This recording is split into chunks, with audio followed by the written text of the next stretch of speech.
The Victorian government has declared it will continue to build the Suburban Rail Loop despite the opposition's pledge to shelve it in favour of funding health projects. The state's shadow treasurer asks for caretaker conventions to be installed, so no new major contracts can be signed before November 26. Here's our Victorian political reporter Simon Love. 1 week on from the Liberals' key state election pledge, and a war of words continues to erupt between the Victorian government and opposition over the Suburban Rail Loop.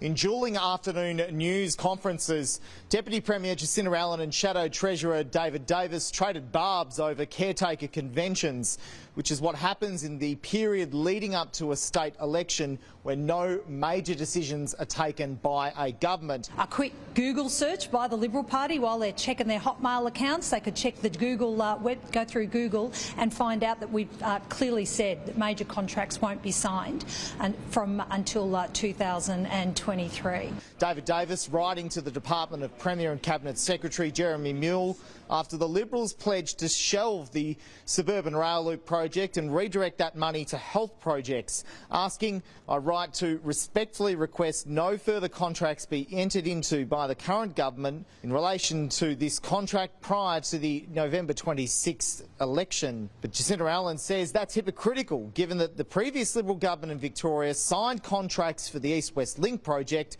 only 8 weeks out from the 2014 state poll. We've seen panic today from the Deputy Premier, coming out panicked, confused, unsure what she's doing. 2 government ministers swirling around, the first out early, the second out late in a panic. The truth of the matter is Jacinta Allen has no idea what's going on. She is the queen of blowouts. But we're not going to be lectured about caretaking conventions from a group of people who, when they were in government, signed a secret side letter and did not tell Victorians about it.